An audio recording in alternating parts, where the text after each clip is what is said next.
Hey now. Hey now, all you boys and ghouls. It's October 1st. We said Hell we were yeah. going to do this for you. Here we are. By the time you guys are listening to this, it is the start of October. We're recording the night before Christian, October Eve. How we feeling? I'm feeling good. It's flying by, but it's also not flying by at the same time. I don't know how to explain it, but it's crunch time now.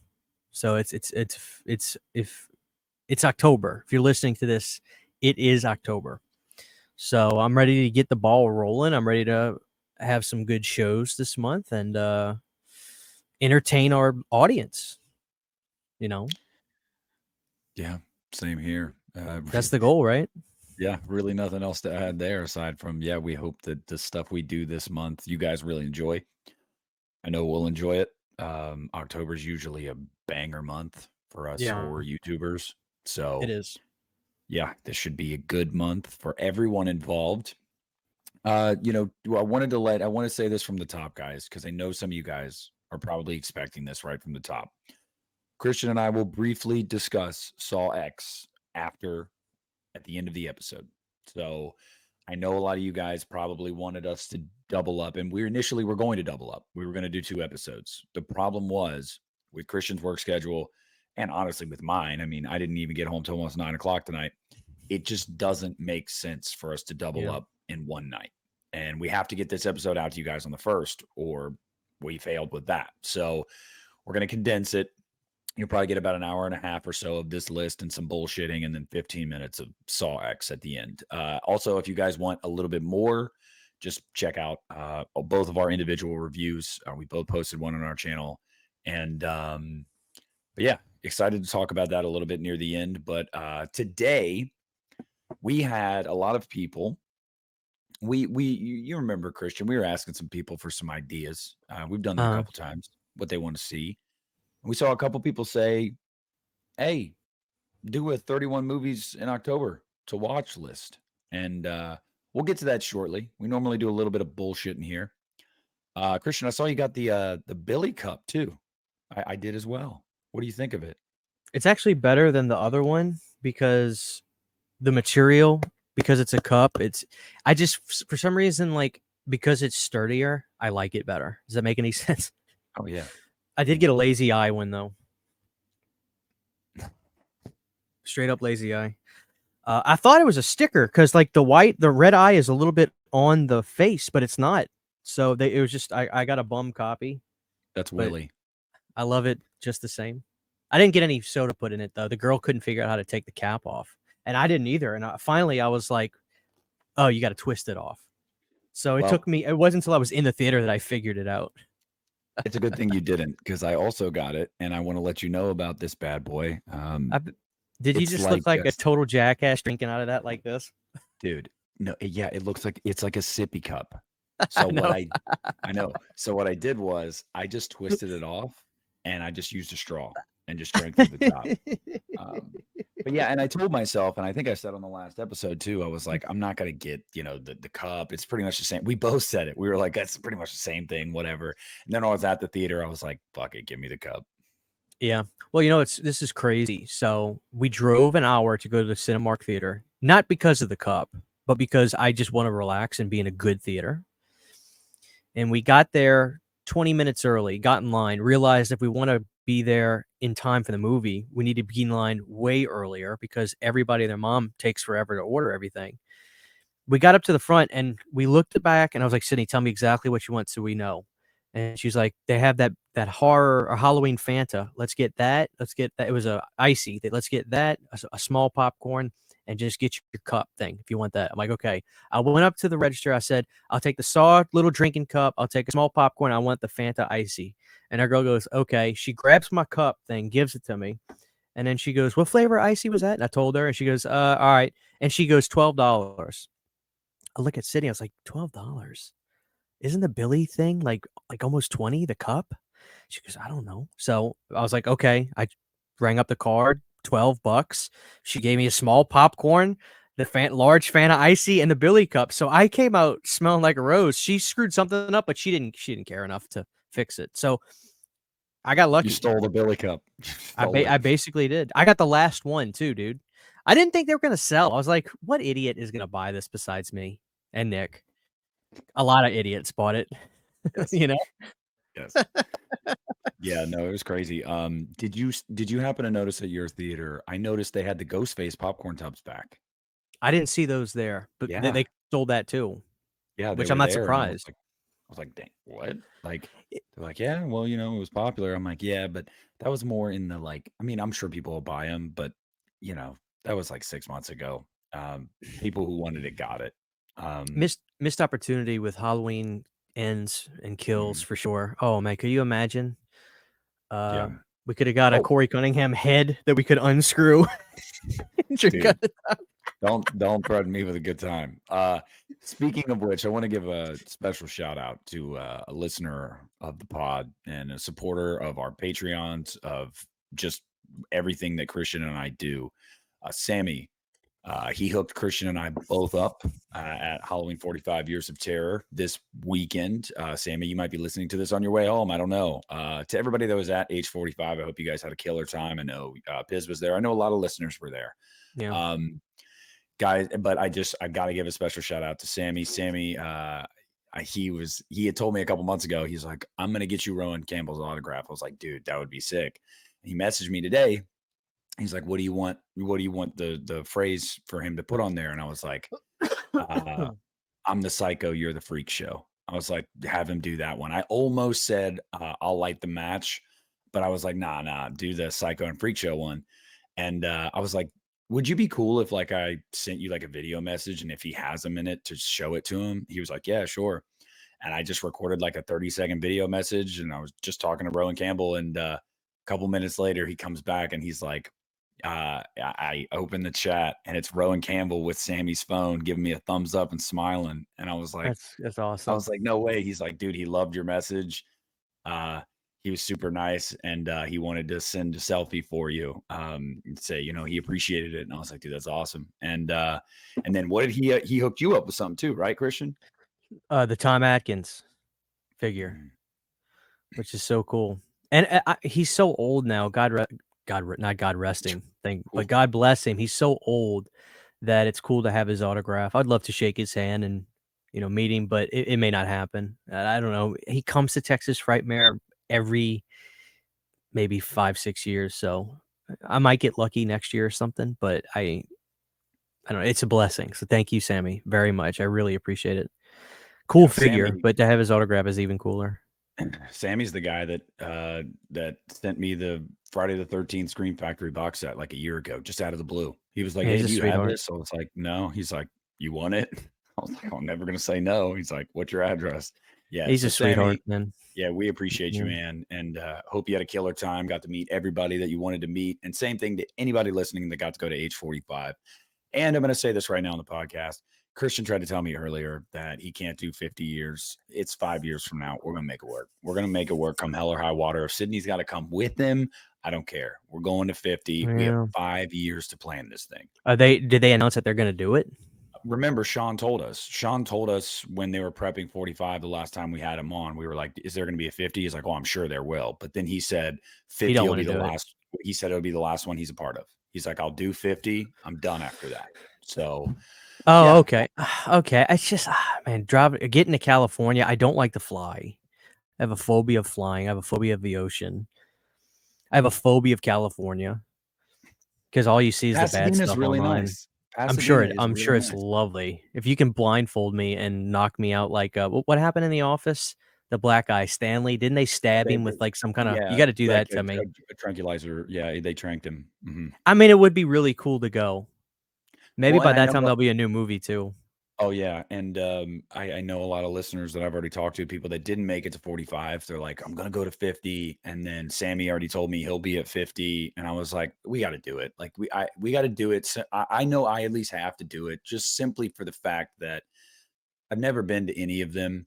These people are only getting older.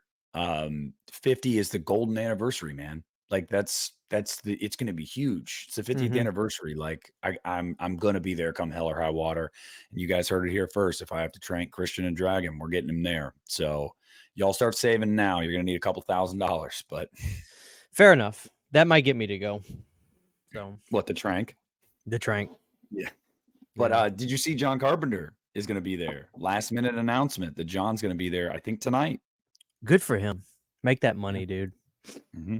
Make that money. All right. Well, again, we're done with the pleasantries. Let's get right into this. So Christian and I went about this two separate ways. I just made 31 movies these do not have to all be horror movies, guys. I think Christian stuck mostly to probably horror. I did a couple that aren't. But both of these lists are 31 movies that we try to make sure, come hell or high water, we watch in October. These are staple movies for us. I didn't do this in any particular order, but there are a few that I will give a specific day for. Christian, however, wants to take you guys on a journey. Mm-hmm. So, having said that, Christian, why don't you start us with October 1st? Night of the Living Dead is October 1st, starting off with a classic bang. Okay. Kind of wanted to end with that, but then I had another idea.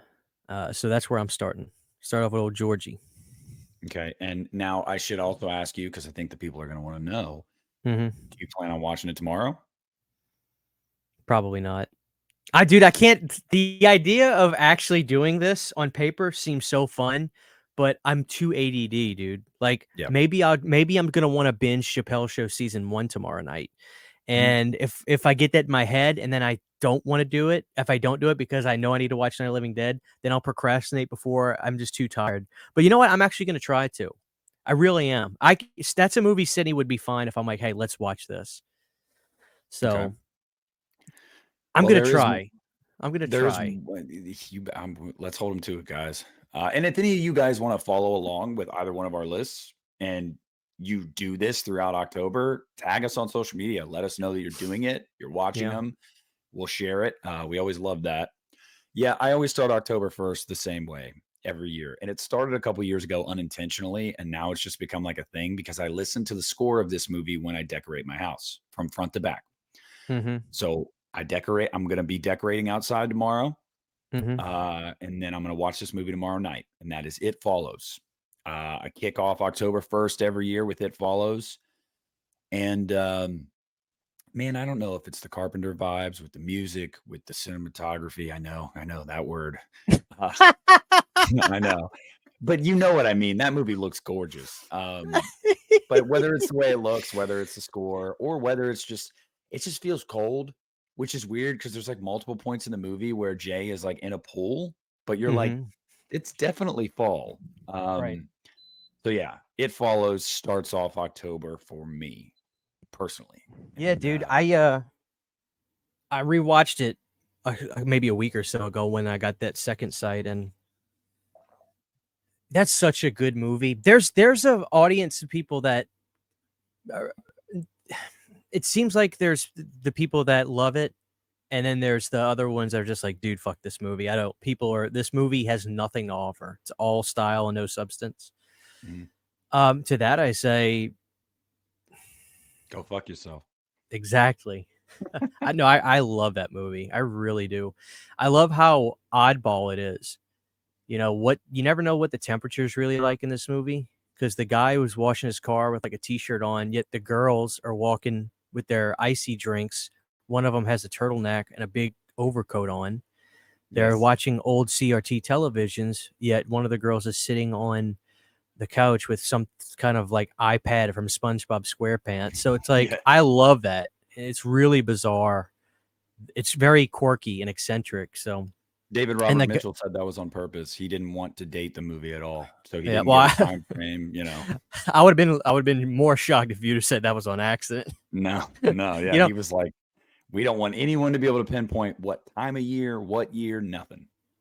I was watching, I'm assuming these were exclusive to Second Sight. They had to have been, but they interviewed the boy from the movie, like the main boy that is like really sweet and he likes the girl. And And in his interview, I was shocked. As soon as the screen goes up and he starts talking, he's a total scene kid. He had like a black metal shirt on with one of those fonts where you have no fucking idea what the name of the band is. He's got all kinds of like devil rings on. He had like a upside down cross. Maybe it wasn't upside down cross, but he's a metal dude, like a hardcore like death metal kid.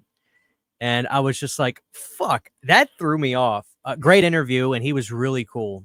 He was super surprised by the success of the movie. He was like, dude, I really didn't think this movie was going to do a goddamn thing. And then like Sundance was like, guys, people are going nuts over here. So it was cool. And it's a movie that it doesn't have a sequel, but I'm kind of glad it doesn't. Yeah. Although David Robert Mitchell said he did want to do one and he had an idea for it, but it just never came to fruition. They were going to call it Follow It. Well, it could be you could make it a franchise because that's how do you end that? It never ends.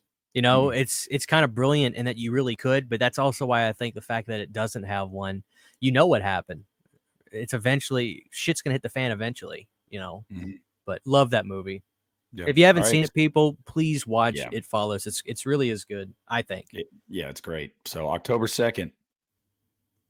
October 2nd, we're gonna stick with the route we were on. We went and saw George Romero's Night of the Living Dead. So on night 2, we're gonna go to his next one, and I want to do the specific Dario cut of Dawn of the Dead, excuse me, which is the shortest cut of the movie. Gets you in, gets you out, but you get all the meat and potatoes. So I'm doing my list is gonna kind of be like a rainbow, in that it softly transitions into different types of movies and different parts of the world. But right now on night 2, you kick it right off with the follow-up with Dawn of the Dead. That's what I'm doing. Good shit. For me, night 2, I am doing I'll just try to do that too. Let's just pick some. Night 2, I'm going to do Sleepy Hollow from 99 with Johnny Depp.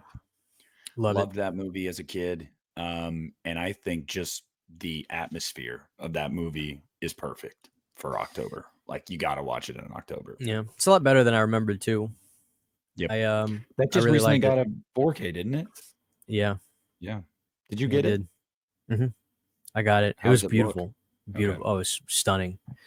There are certain, and the steelbook I got was really cool. It was because I didn't even know they did this anymore. I guess it's called, I don't know if you call it a media book, a digibook, but it's a steel book with a book inside that looks like old paper with old kind of, I don't know, like limericks and stories and stuff about Sleepy Hollow. It was really nice.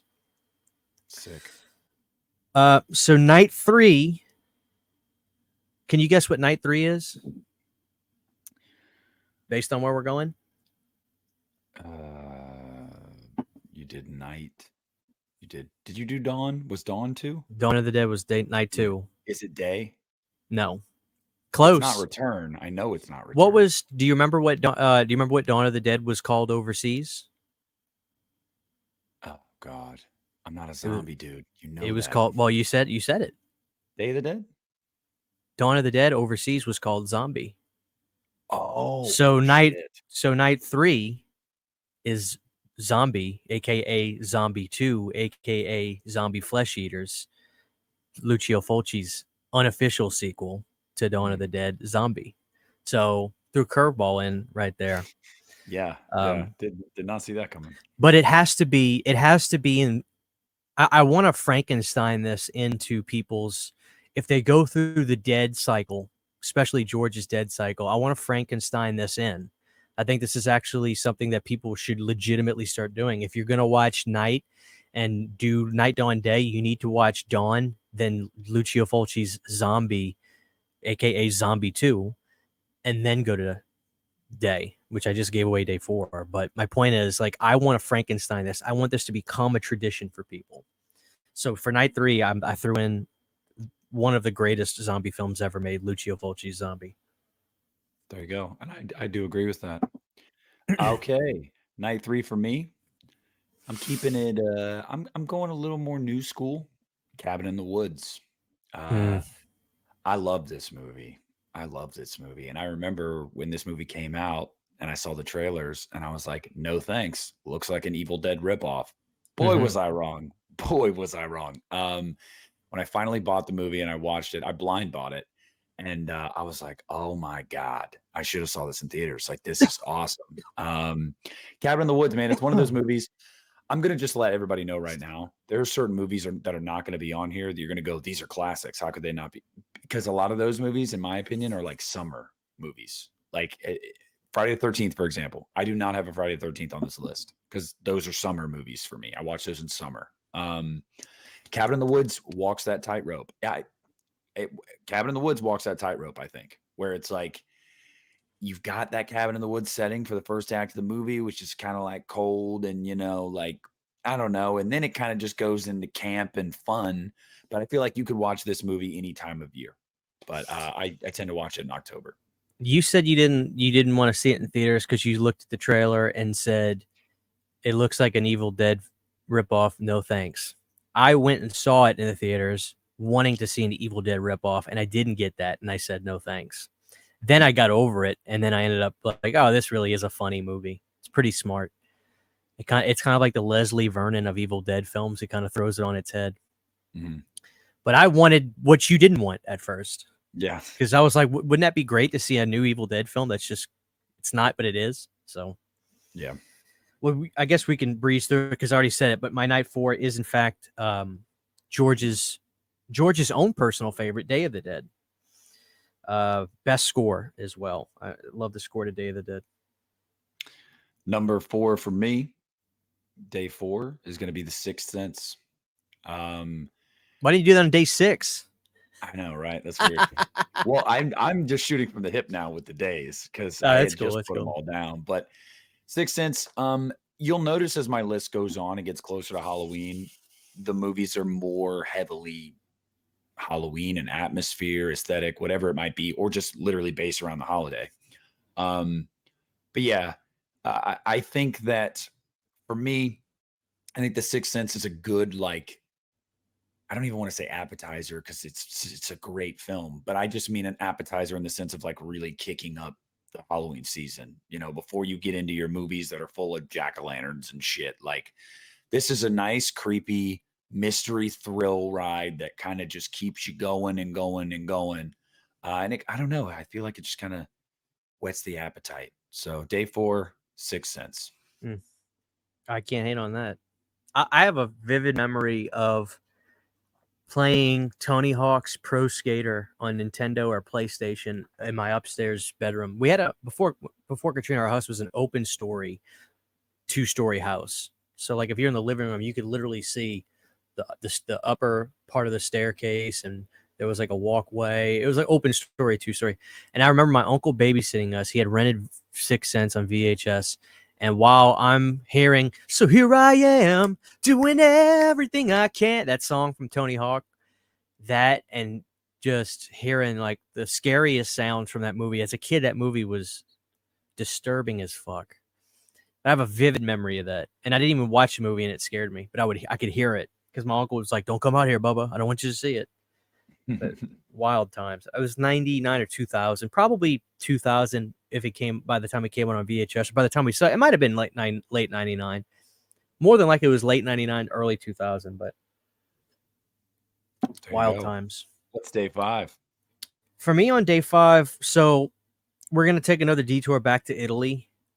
And we came in with so we went Night Dawn in 1-2, then we took a detour to Italy for Zombie, came back to the States for Day of the Dead. Then I want to go back on a detour for a movie called Burial Ground, which is a really grimy, nasty zombie flick with a really funny looking child in the film. If you've seen it, you know what I'm talking about. This really bizarre looking guy, man child that has the funniest line. Piz has a shirt of it. He wears all the time. It's a really gritty, nasty zombie film. And it's one that I got it a while back on 4K, and I'd seen the film before, but it was so fun. It's just crude and nasty. And I always say there's no gore, like Italian gore. It's the only thing that'll really gross you out, especially for horror fans. And so that's a detour. I wanted to take. We're gonna go back to Italy for Burial Ground. So that's number 5. I thought you were going city. I really did. Thought you were going city there. So for me, day 5, I am going to throw it a bit more old school. I'm going back to Poltergeist. I'm going to watch Poltergeist. And Poltergeist is more of like a spring, summer aesthetic. That movie is. You can watch this movie any time of year, but it's a classic. And some of these movies I literally only watch in October. And Poltergeist is one of them that, although I could watch it any time of the year, I save it for October because that movie's an event. That movie is an event. We've talked about it on the podcast before. It is one of the only movies still to this day that I can get goosebumps from. There's just certain moments in it that are just creepy. It's just downright creepy. It's timeless. It ages like a fine wine. Poltergeist day 5 for me, absolutely. Kind of off topic, but not really. I'm not making excuses for Poltergeist 3. I just absolutely refuse to dislike that movie. I absolutely refuse to dislike it. I like it too. You know what I mean? I like 2 as well. I mean, I do. Oh, dude, 2's a fucking horror film. Yeah. I think 2 is as good as 1 in a lot of ways, dude. When he gags up that thing at the end, and it's like creature that, dude, that disturbed me so much as a kid. I don't know why my mom let me watch that. Probably because she didn't think that was because, dude, 2 really takes a dark turn. It's a lot more sinister than 1. But something about 3, you've got my girl, I forget her name. I'm so horrible with names. She was in RoboCop. She was in Carrie. I love that blonde woman. Forget her name. I love her to death, but I can't remember her fucking name. And it's sad. I really like the director of that movie. There's some fun moments, the mirror scene and stuff. I just refuse to dislike 3. I think it's charming. It's sad, and I think people should watch it. The only bad the only bad Poltergeist movie is the remake. It's the only one. I would agree. I would say that Poltergeist 3 is leaps and bounds. Dude, I really hate the Poltergeist remake. It sucks. It Yeah. sucks. Yeah. But give us day 6. We could talk about that remake all day. All right. So day 6, we're going to hang around in Italy a little bit more. But we're going to go see one of the greatest directors ever, still living. And we're going to be introduced to one of his best films ever. It's also Alice Cooper's favorite horror film. Number 6, which starts with an S, is Suspiria. We're going to take the Suspiria train on night 6. And I don't know what to say. I love masterpiece. If people haven't gotten into Italian horror, this is one of the greatest.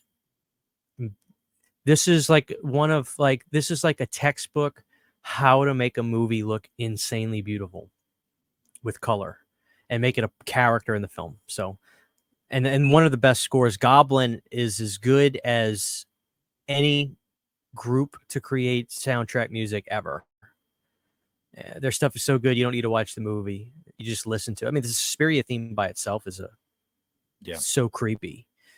The Suspiria theme is almost like the ghostly version of the Halloween theme or like the Phantasm theme. There's a lot of breaths and all kinds of sounds in the background. I love it. So listen to the Suspiria theme on its own is incredible. But day 6 is Suspiria. Day 6 for me is going to be a movie that I have raved about on here when we did our found footage episode. And that is As Above, So Below. One of my favorite found footage horror films. Even just for I think mainly, honestly, the claustrophobia that permeates throughout that entire movie. Yeah. And, you put yourself in that position too. Like, what the fuck would I do? Like, seriously, like, what would I do in that situation? I wouldn't be down there, brother. I mean, I wouldn't have gone down there either. But, I mean, and then they end up, like, literally in hell, and it's just that I think that movie rules. It's also one of the better looking found footage movies. It manages to look really well shot, but also still look handheld. And I think that that is an achievement in and of itself. It doesn't take Yeah. you out of it to the point where you're like, okay, this isn't found footage. No, it still looks found footage, but it's just really well done. So, I had a vendetta against that movie. oh, I know. When we talked about it on the found footage episode, right before I said it, you were like, I know which one you're gonna fucking say next. Yeah. It was that one. I was probably a rebel without a cause because I was telling myself this is so anti found footage. The greatest found footage movies of all time didn't have budgets. It was ingenuity and, you know, just, that sort of thing. But I kind of got over that. I like that movie. I ended up getting it on Blu-ray again. I didn't know if I owned it. I very well could own 2 copies of it in this fucking room. Who knows? But me and City watched it, and I was like, it's a good movie. It's a good movie. There's some good stuff. I saw it in theaters too. But Yeah, I like it. I like it. I remember when it came out, and I remember not seeing it, and I remember it did not do well. It was a bomb. It's not. It's. This is why I love Charlie Band. He knows how to sell you a movie with a title. Castle Freak. You gonna go see that? As above, so below, huh? Don't give me poetry. P2. Like what you know what I mean? Like it's yeah. It doesn't. You always have I would think you got to have a good title. Like P2 is probably the worst title I've ever heard of. Mm-hmm. Great movie though. Night 7. We're gonna take a detour out of Italy. On night 7, we're watching 7. Okay. A great movie. I really do. This is like the grandfather of Saw to me. I love this movie, and I hear people talk about this isn't a horror film. I can tell you this, man, it scared the fuck out of me when I was little. Are you kidding me? And then when Kevin Spacey showed but this movie's like it's like over 20 years old. Yeah, what am I saying? Yeah. What am I saying? When he shows up at the end, holy crap. Kevin, if you were doing bad shit, shame on you, dude. You were a great actor. You ruined it. Why do all these talented people have to do stupid shit? Does it make any sense? That's no, like you ever. I always it's almost like I'm not necessarily talking about people that do bad stuff. I don't want to demonetize this video, but doing bad stuff to people. But like there's like this left brain, right brain thing I always hear about that super talented, super creative people are horrible at making basic life decisions. And like there's a guitar player for Kiss that he was in the band for a year and a half. He wrote some of the absolute greatest songs the band ever had. But in everybody's book, Gene's book, Paul's book, his name's Vinnie Vincent, if you're a Kiss fan, but they talk about how bizarre he was just doing daily normal things. Like he was so creative. I don't know if that's the left side or the right brain side, but his other side, left side's creativity. So the right side of his brain didn't do anything normal, and he couldn't keep relationships because he was so bad to people. There was a story about him eating soup with his band that somebody made for him, and he took a few bites of it and he didn't like it, and he pours the soup just back into the soup bowl that was cooked. Like, so he backwashed all his food into the bowl and like stuff like that. I'm just, these weird creative people do stupid stuff. Now, I'm not talking about Kevin Spacey per se, but it is interesting. I read about this kind of stuff with these super talented people that can't function normally. They can't have normal relationships and make basic decisions on just life experience, but they can create the greatest actors in the world. And they can create the greatest songs ever. Yes. I feel you, man. All right. Well, night 7 for me. I'm going to go with it. Which you could one? do either one. I was going to say that. You could do either one. Depends on the year for me. If I'm feeling more nostalgic, I'm going 90. I want to get creeped out like I was when I was a kid. And then maybe the next year, I'm going 2017. But I don't think whichever one you go with, you could go wrong. I think that in October, you got to watch this bastard clown. at least one time in some form or fashion.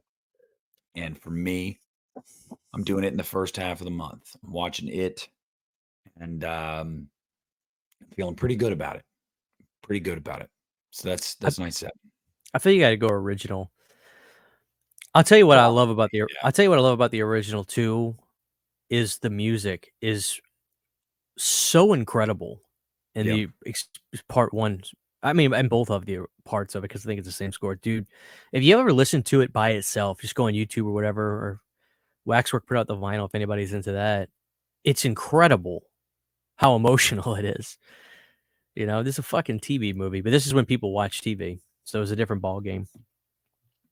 Sorry, I unplugged my headphones so I couldn't hear You're you for a fine. second. You're fine. You're fine. All right, moving on. Night 8. We're almost done with our tour of Italy, guys. Night 8. We're gonna go back. Dario wasn't finished with us. We're gonna watch one of Dario's best giallo films with Tenebrae. But we're gonna start creeping with some American feel because Tenebrae has John Saxon in it. So we're not out of the Italian woods yet, but we're starting to creep our way there, getting a little Italian flavor with John Saxon in here. But with Tenebrae, what you're going to get is an artistic vision of bloodshed. For the people that have seen or haven't seen Tenebrae, let me paint you a picture. You know, this foreboding shot of a girl in this house. She's got a white gown on. She's up against a white wall. She looks out the window. She doesn't see anything. She thinks she's safe. As she turns around, a black glove grabs her by the throat, slashes her, and a beautiful shot of white. Everything's white in this movie. This beautiful shot of blood hits it. It drips down. It's like a blood oil canvas that Dario is doing in this film, and it's one of the most stylistic giallo films ever. So we're gonna take you to Tenebrae next. Great movie, one of the best Italian horror films as well, from the great Dario Argento. That's night 8. And then for me, night 8, we're going to take you out west. We're going to take you to a desolate town right outside a sleeping city. We're going to introduce you to a guy. Y'all know him. His name is Jerry Dandridge. We're going to take you to Fright Night, the original Fright Night. I'm a big fan of that remake. I am, but it's no question. I'm going for the original in October. Part of that, of course, nostalgia. I used to watch it on TV, you know, AMC Monster Fest back in the day, Fear Fest, whatever they called it. 2, it's just a damn good movie to watch around that time of year. There's something to do with just vampires. They're just like, October, vampires? Yes. And very few vampire movies measure up to the original Fright Night. There are some. I don't even know if I'd say it's the best. I don't think it's the best. But very few reach the heights of Fright Night. So night 8 for me is Fright Night. I might have a little blood sucking on my list as well. Okay. All right, Is it so night 9? No, it's not night 9.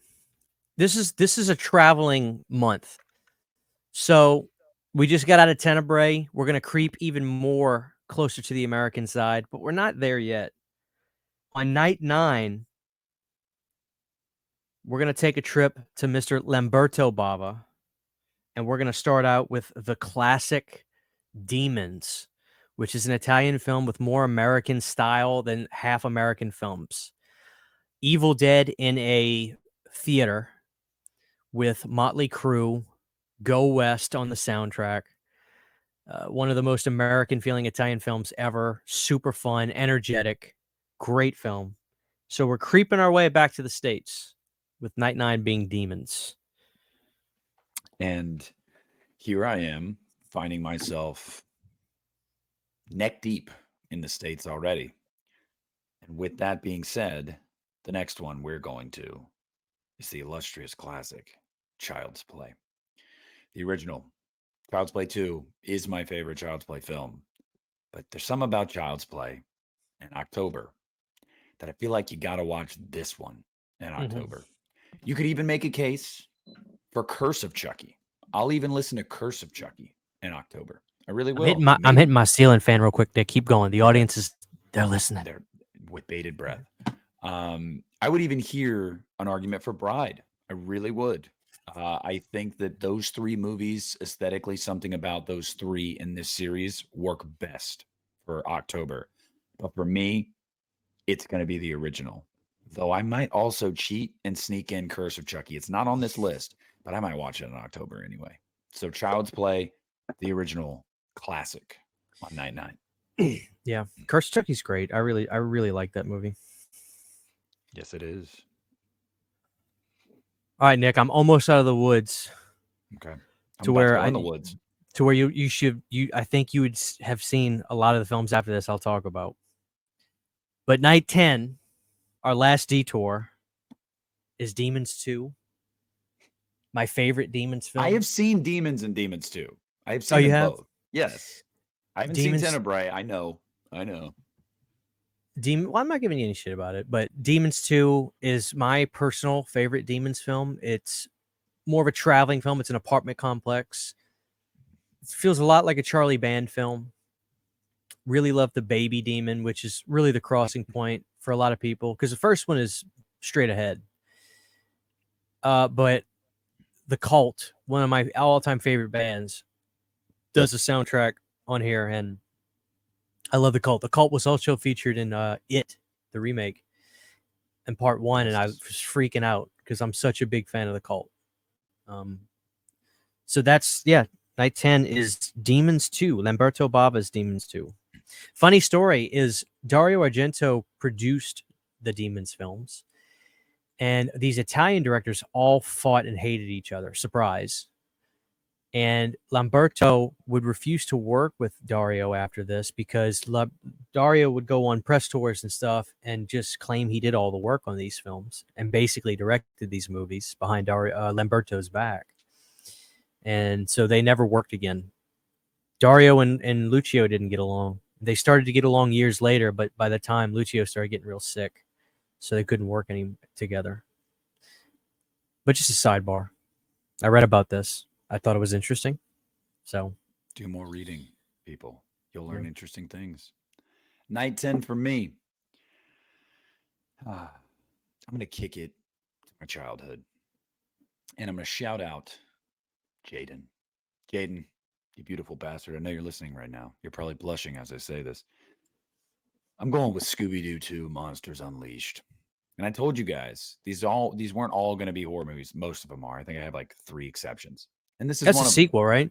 Yes. Okay. Which I think is unequivocally the better movie, just in enjoyability, bigger scale, bigger budget, more monsters, and it just feels so much like Halloween. That entire movie does.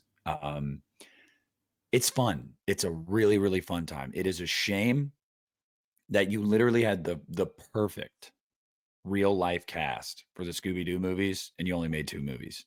You couldn't have cast those movies better. You genuinely couldn't have. And we only got 2 movies out of it, which is a bummer. I mean, Matthew Lillard will always be remembered as Shaggy, not Stu Macher. I said what I said. Yeah. Well, dude, it's crazy because he did the voice after that for basically everything. Mm-hmm. And then when Scoob came out, I remember that was right after the pandemic hit. That was probably going to be a big theater hit, but it didn't. They ended up just releasing it. It was one of the first big physical releases that hit, and Max, excuse me, of course, but you know me. But that was one of the big physical media releases I remember hitting the shelves that just got dumped, didn't go to theater or anything. And I was shocked that they didn't use Matthew Lillard. Mm-hmm. But then after that, there was another thing after that they did, probably another couple cartoons, but he's still basically the guy doing it. So, and my wife was like, well, they probably wanted, because they're a little bit younger in Scoob. So I think I liked it, but she was like, she's like, I think they wanted somebody that sounded a little bit younger. I'm like, but Matthew Lillard has like the most animated voice in the world. What do you mean sound younger? I just didn't buy it. I thought they made a mistake. He's the voice of Shaggy. It just undeniably the voice of Shaggy. Mm-hmm. I can't wait to see him in Five Nights at Freddy's. I'm really excited about that. Yeah. Me and Sydney are big Lillard fans. Big Lillard fans. Yeah, same here. We love him in 13 Ghosts. Can't wait to see him in Scream 7, right? You know what? I don't know. I fucking wish. I wish. Not gonna happen. Night 11.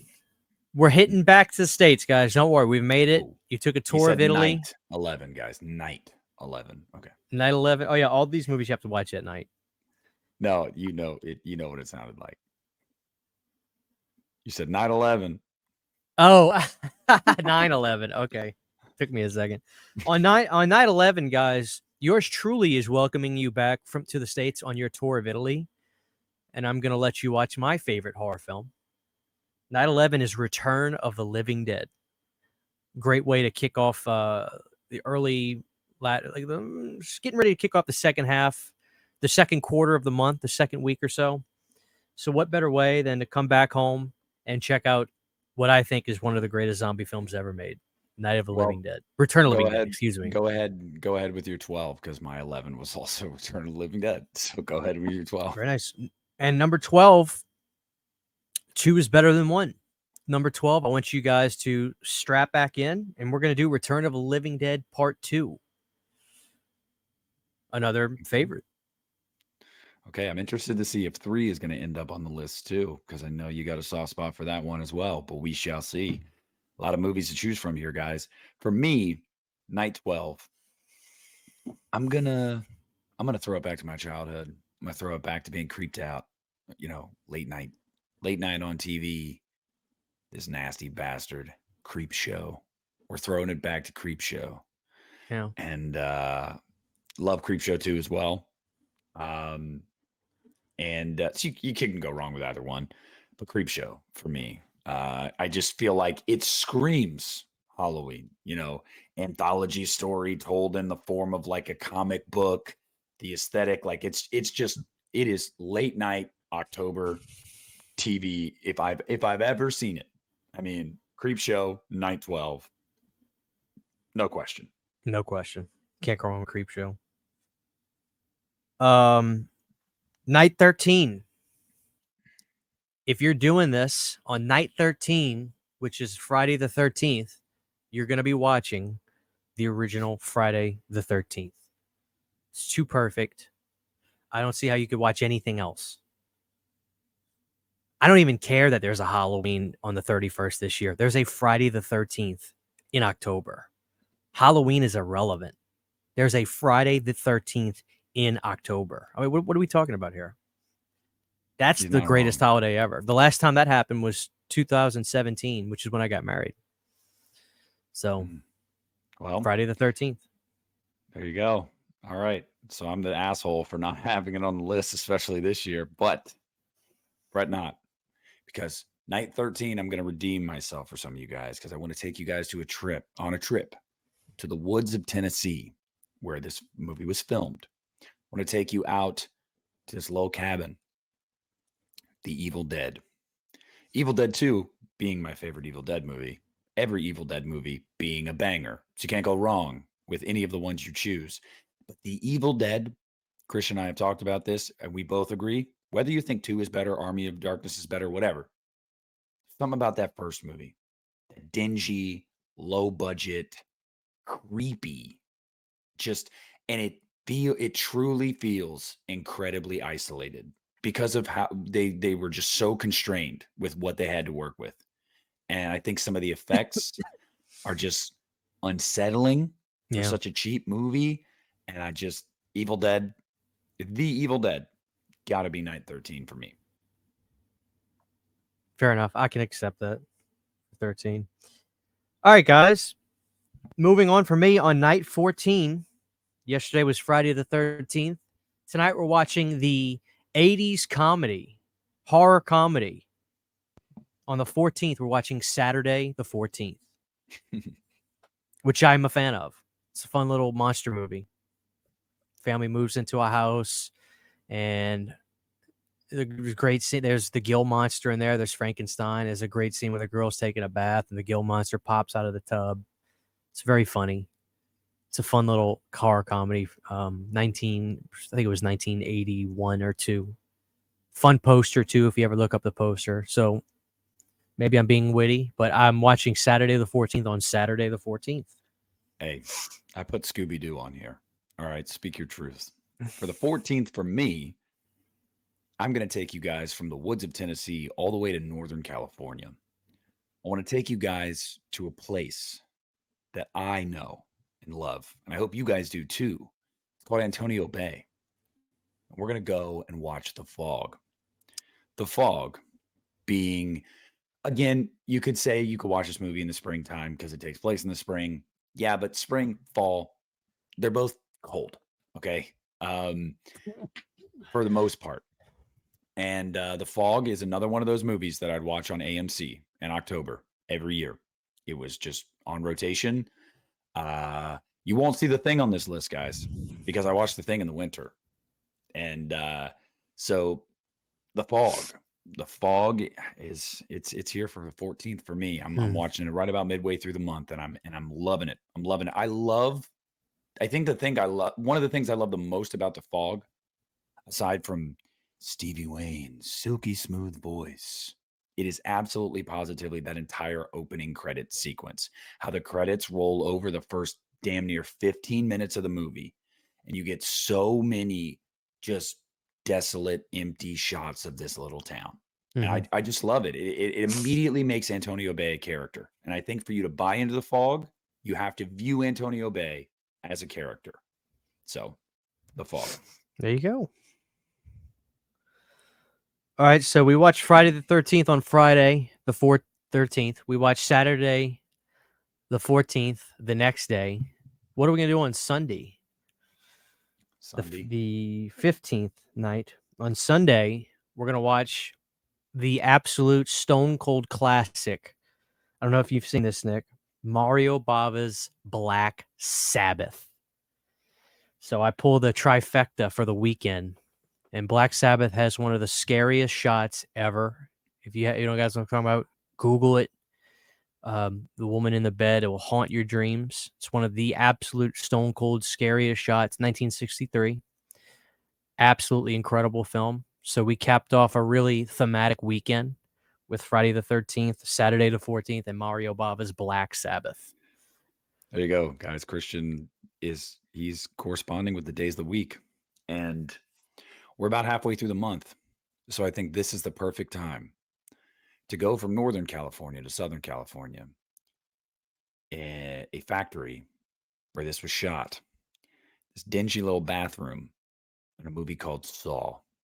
Because if it's Halloween, it must be Saw. And I will answer with this caveat.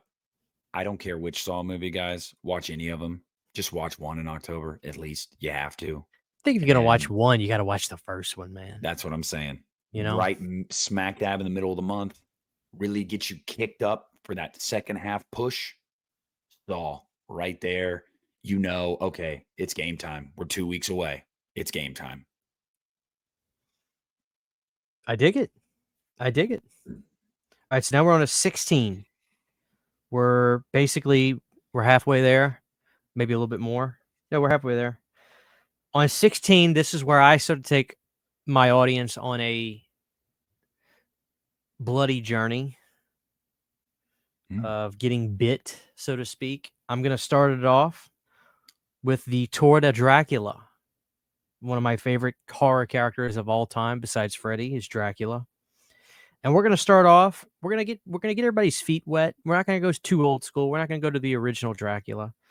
But this is the one that if you're going to watch Hammer, this is the one, the iconic shot that you'll see of Christopher Lee, blood red eyes, fangs showing. We're talking about Dracula, Prince of Darkness, one of the absolute stone cold greatest Hammer Dracula films. One of my personal favorites. And that's where we're going on night 16. So there we go. Night 16 for me. Saving a lot of the juicy ones for the end. But night 16 for me. We're getting into the second half of October. What better way to kick off the second half of October than scaring the living shit out of you? We're gonna do that with The Conjuring. We're gonna go out to that old farmhouse. We're gonna see what that devil woman Bathsheba's up to. She wanting to kill any kids, dogs? Who knows? We're gonna go out there. We're gonna see what she's up to. And I don't know what it is. Something about that poster. That poster just feels fall. You know, that big hanging tree, and yeah. So we're going out there. We're going out there And we're gonna go toe to toe with this bitch. The Conjuring, 2013. Very Gotta nice. be. 10 years old. It's crazy. Yes.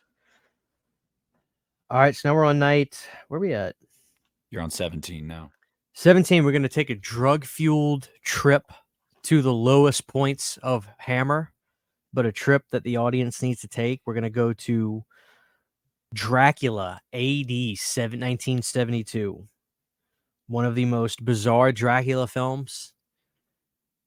It's wild. You watch Dracula climb up a brick building. It looks ridiculous. One of the many Dracula films that Christopher Lee was bullied into doing because he would be told he'd be putting people out of work if he did not want to do this movie. And he did it. And it's ridiculous. I'd like to think that I'm the only person that's listening, or that's even all the listeners right now. Maybe I'm the only person that's seen this film. But I took the trip, and I want my audience to see the low end of Hammer. So you're gonna watch Dracula AD 1972. I mean, with the title like that, what the fuck do you expect? You know, it's not a great title, but it's still Christopher Lee. So that's my next one, Dracula AD 1972. There you go. And then for me, night 17, we're gonna take a journey to Ludlow, Maine, and we're gonna watch Pet Cemetery. We're gonna go to the Indian burial ground, and but we're not bringing Carl because I don't want him reanimated. When he's gone, he's gone. Okay, guys. Yeah, talking about you, dude. Carl's my dog. For anybody that doesn't know, yeah, Pet Cemetery, man. Something about this movie, especially at night. I love the smoky fog that's just all over this movie, all over the wet, cold ground at night. You know, the woods, all of it, all of it. Here in the Wendigo, out in the distance. It's just a creepy movie, just eerie, full of atmosphere. So, night 17 for me is going to be Pet Cemetery.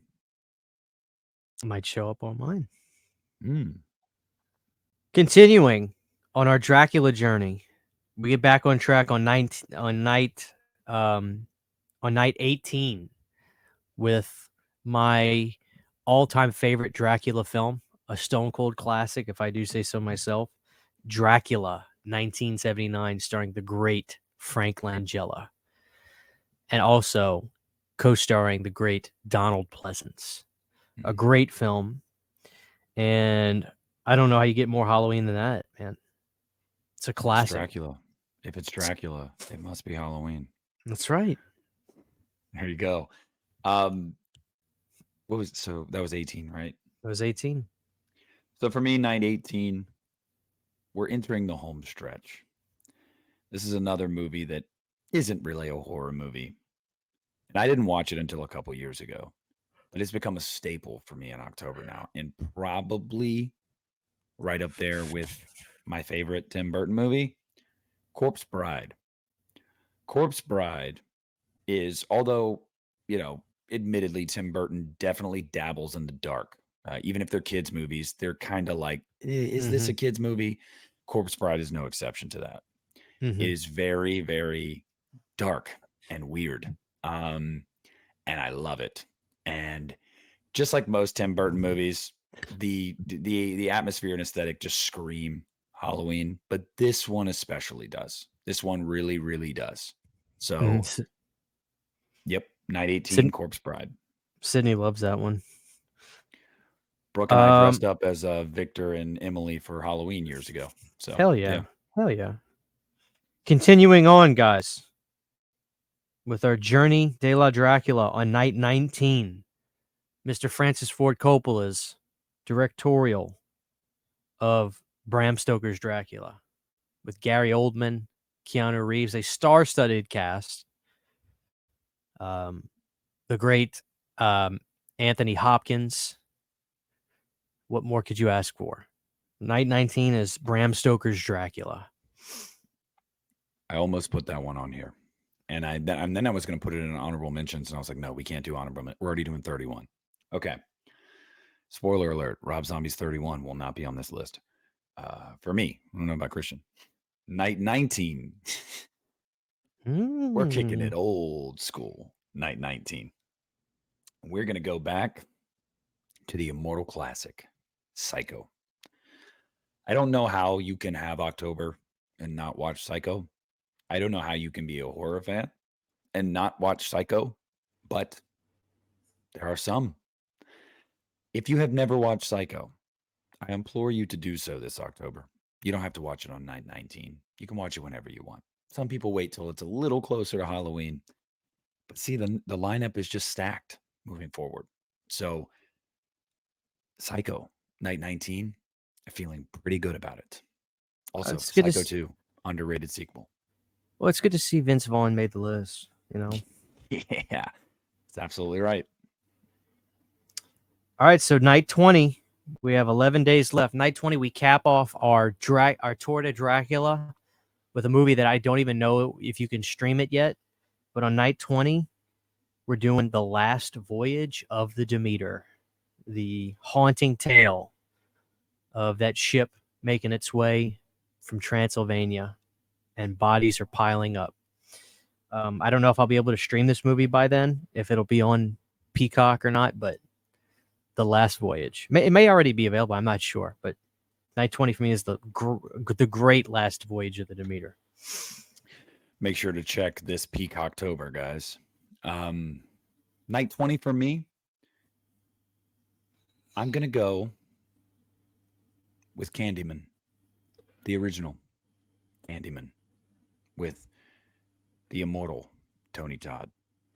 This is a movie that, if you asked me, just based off of like how it looks and feels, this movie was probably shot in like January. It feels pretty cold. But it still works. You know, there's something about it. It's just, I feel like if it's October, if it's Halloween, it must be Candyman.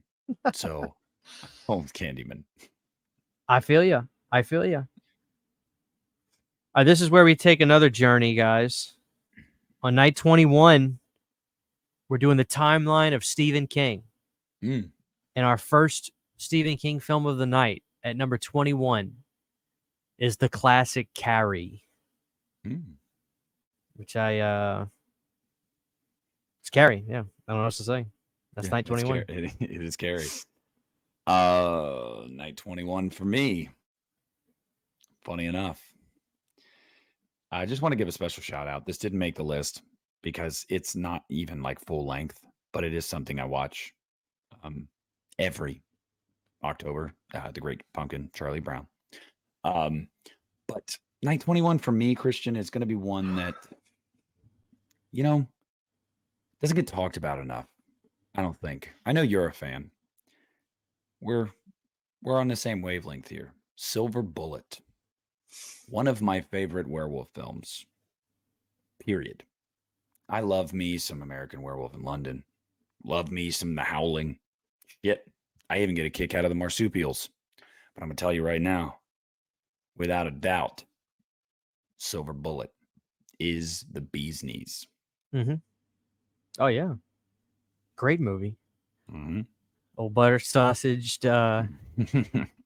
Gary Busey. Yes, sir. Hell yeah. Night 22, much to Stephen King's chagrin, is The Shining. If it's Halloween, Must be The Shining. it must be The Shining. That's night 22, man. So night 22 for me, I want to take you guys to another dimension. Really want to mess with you. That dimension, we don't know what it's called. We don't even really, well, we know who it's ruled by, but we don't even really know who he is. But the ruler of this dimension goes by Leviathan. And we're going to open the box. And we're going with Hellraiser. Clive Barker's classic, his masterpiece. Although Hellbound is a better movie. This was the best thing Clive Barker ever created. And I will maintain that, period. And yes, he's also responsible for the story that, inspired Candyman. But nope, I'm going Hellraiser. And I'm feeling pretty good about it. All right. Never say no to Hellraiser, dude. Mm-mm. Hell yeah. 23. Continuing our journey of Stephen King is Children of the Corn, my favorite. Okay. That's it. Very If you got simple. anything to add it. I'm just telling you what No, my picks are. no, Children of the Corn. Yeah, no, that's definitely up there for me as well. I didn't put it on here. Do love that movie. Not a big fan of the series, but that's a very good movie. Night 23 for me. See, we're getting real close now. We're about a week away. Mm-hmm. And I just mentioned one of his movies not long ago. And as basic as this is, you know what? No, I'm not going to say Nightmare Before Christmas. We all watch that. Let's not cut ourselves. I'm going to go with The Descent, a claustrophobic tour de force in horror, acting, whatever you want to call it. The Descent is that, all that, and a bag of fucking chips. The Descent is one of the greatest horror films to be released in my lifetime. Period. Just period. And had a great sequel until the third act of that sequel. And then that sequel can burn in hell for that stupid character decision that undermines the entire first movie. But yeah, The Descent. Number 24 in my Stephen King journey. And these movies are, as you could probably see, they're oldest. Everyone after it came out earlier. My next one is, in fact, Silver Bullet, because I definitely wanted to have that on the Halloween playlist. Love Silver Bullet. It doesn't have the best werewolf effects, but it's got one of the best stories. Oh, the werewolf stuff looks good, but the story is what makes it so. It's great. I love Silver Bullet. My mom had a silver bullet. Huh? Some people know what that means. It was gross. Anyway, so night 24, right? Did you just do 24? Okay. 24. I did 24. Night 24. We're about to take a trip into some absolute bangers. But before we get there, I do have to stop off at the four-way of my childhood and crippling middle-age depression and watch Halloween Town, a movie that I hold very near and dear to my heart. Oh, yeah. I watched ever since I was a kid. And no matter how old I get, I will always go back to this movie every October and enjoy every second of it. So Halloween Town makes the list. I like Halloween Town. I watch that a lot. The sequel directed by Mary Lambert. Yeah. All right, we're at number 25. And to cap off our Stephen King train is Pet Sematary. I had to throw that on there. Yeah, and I probably will watch that this month because I don't like watching it a lot. But I think it'd be time. It's a so now it's now's the perfect time. Pet Sematary number 25. Pet Sematary. There you go. Number 25 for me. We are now officially in Halloween week. It's a week of Halloween. So every movie you watch from this point forward's got to be a banger, right? What better way to start off greatest week of the year with Ty West's House of the Devil. Mm-hmm. A beautifully 70s aesthetic. It's cold, it's dark, it's evil. It's about demonic cults, creepy old people. Yes. Give me House of the Devil, a modern, slow burn, suspenseful, perfect October watch. Yeah. I love that movie so much. Yeah. It's all that Number bag of chips. It is. It really is. Number 26 for me. Like he said, it's crunch time. We got to really get into Halloween aesthetic and Halloween film movies. Number 26 is Pumpkinhead. Lance Henriksen, Stan Winston, one of my all-time favorite movies. Favorite horror films. Go ahead with 27 because 26 is Pumpkinhead. Nice. 27 Yeah, it was what I was called when I was a kid. So like, how am I not You gonna had a watch big head. Pumpkinhead? Yeah. Number 27 is John Carpenter's Halloween. That's 27. right. Because Christian, that's not the one that Christian makes an event out of every year, everybody. If you know Christian, you know that to be the case. Number 27 for me, we're keeping with the house theme. We like houses. Everybody likes four walls. Four walls build a home. John Kramer Mm-hmm. once said that. And on the 27th night of the month of October, we're going to be going up a hill. There's this house up there, and the hill itself is haunted. The house isn't haunted. It's just the hill, like getting up there. House on a Haunted Hill from 1999. What a motherfucking banger. A banger. Like, you want to talk about madhouse, just throw everything Halloween, spooky ghost at the wall and see what sticks? That's this movie. 100%. So, yeah, House on Haunted Hill. Hell yeah. Classic. Number 28 Right. is Halloween 2. Which one? The original Halloween 2. You gotta watch that next. More Which of the most night people, he came home. yeah, most people would probably try to watch it right after, but I'm gonna space it out a day. 28 is Halloween 2. 28 or yeah, 28, 29, 30. Yep. 28 for me. We're still dealing with houses. Okay. We had this house that was on this haunted hill. We had a house where the devil apparently was. Now we got a house where there's 1,000 dead bodies in it. House of 1,000 corpses. Rob Zombie made a movie called Halloween and Halloween 2. Yet his first movie is the one that feels the most like Halloween. House of 1,000 Corpses, a staple October watch every single year. What are you doing if you don't watch it in October? Bang. Fucking incredible. I need to see if I can go see that in the theater. I said the same thing to my brother. I'm going to see if it's playing around me that weekend. Yeah, I need to check because I'd love to. He was doing some Q&As at some theaters after the movie played, and it looked really cool. He looked like he was real. I watched some of one last night or night before, and he was real happy to be there. He was laughing with the audience, and it was nice to see because sometimes he looks like he's just like doesn't want to be around people that much, but he looked like he was having a good time with that. Number 29, Halloween 3, Season of the Witch, night 29. We're watching the first 3. Halloween 3, 29. There you go. Number 29 for me. Sometimes I watch this on the 31st. Let me just say this. These last 3 movies, I try to watch all 3 of them on the 31st a lot of the time. Like, I really do.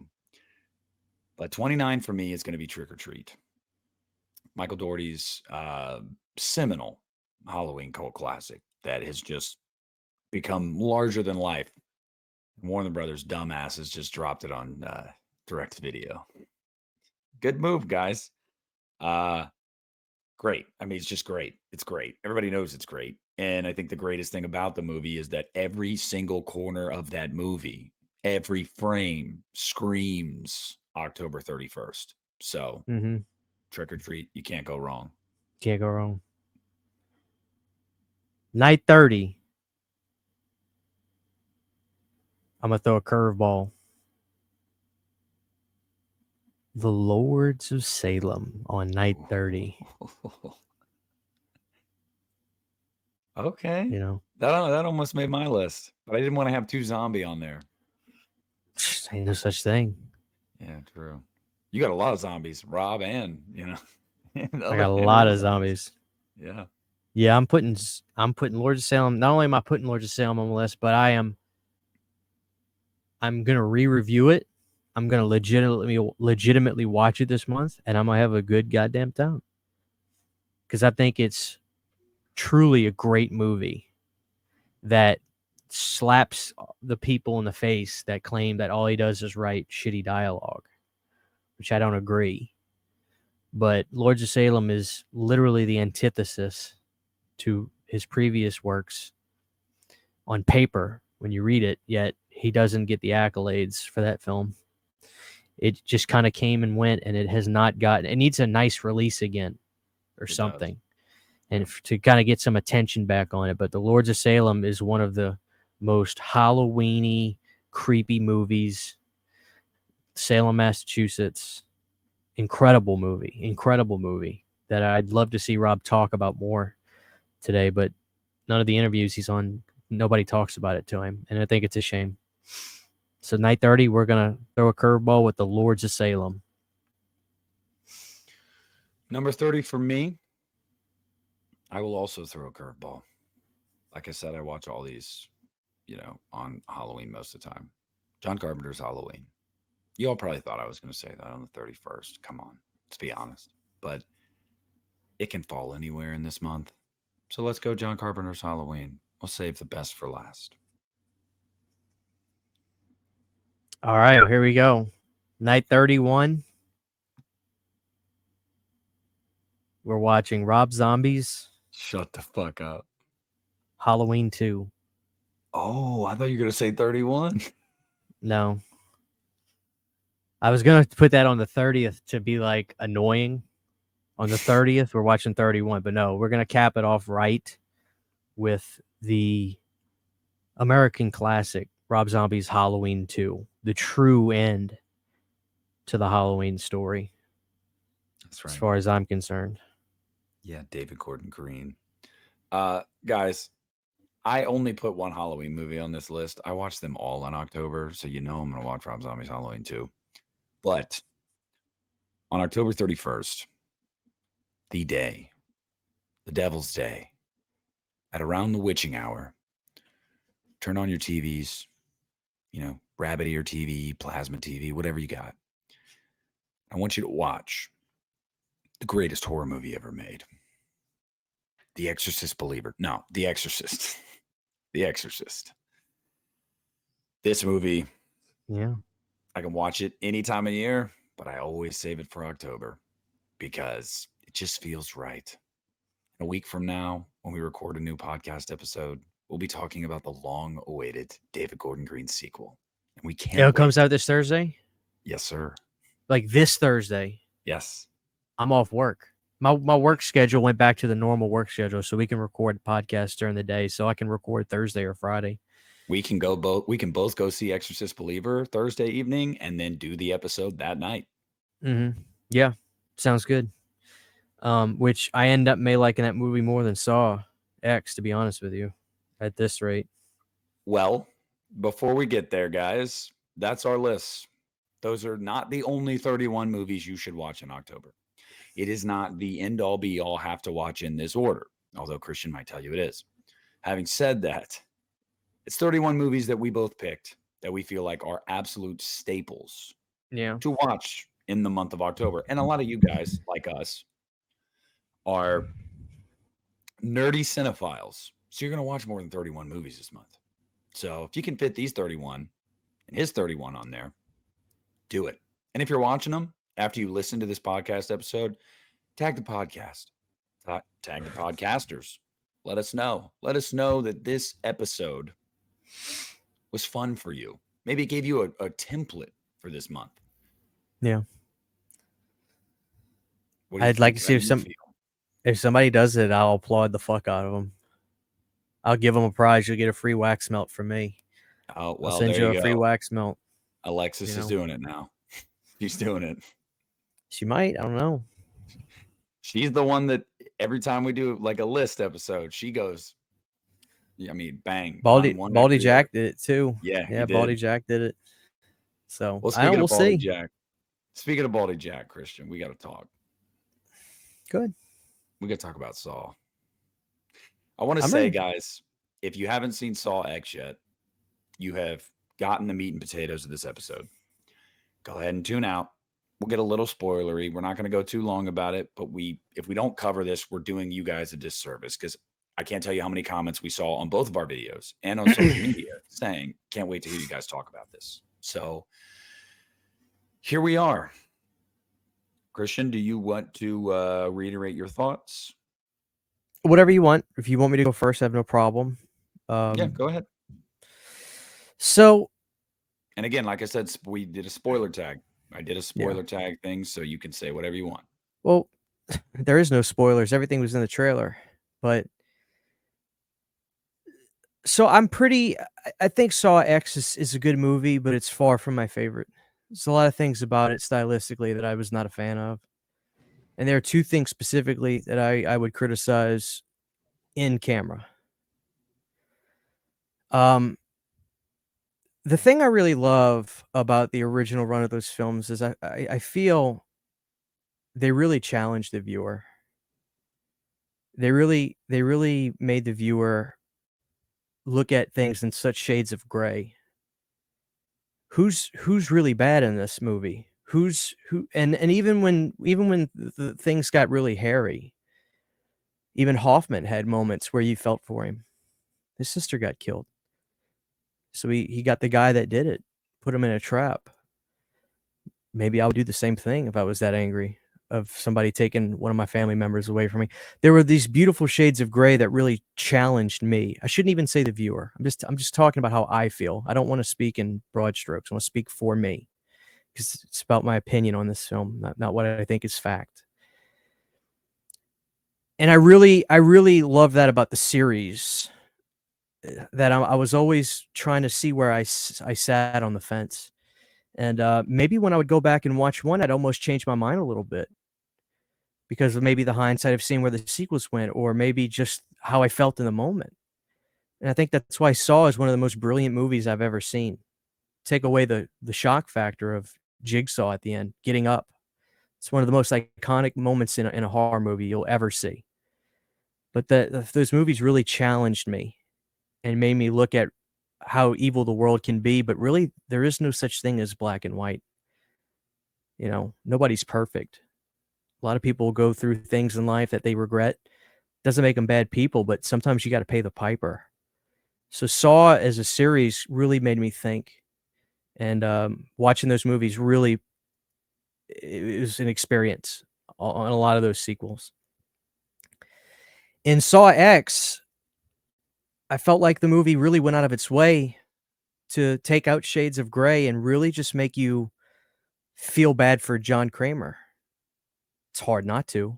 You're seeing him as a true cancer patient, despite the fact we saw him like that in the original films. There's a dark side to that Kramer, especially in 2. And I'm not really even a giant fan of 2, but when you look at Kramer in 2, it's fucking haunting.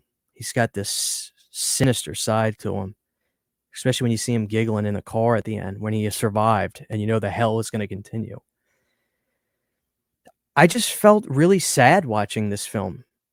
I felt sad because I'm watching Tobin Bell at the end of he's in the back 9 of life, legitimately. God willing, he stays with us and he stays healthy. And they really portrayed him as for the audience to just feel genuinely sad for the guy. And with the story being him getting a fake surgery and he's getting revenge, I saw the movie as being a lot more black and white.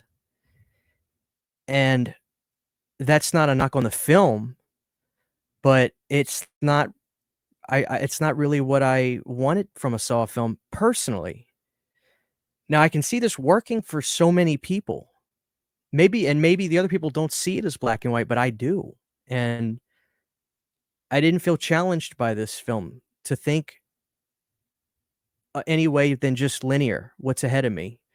This poor cancer patient who got screwed is getting revenge on all these people that did him wrong. And that didn't work as well for me, and I didn't really enjoy that. So I really didn't like the flavor of the Saw movie. So that was the big thing about Saw for me, that I truly missed the feeling of the older films.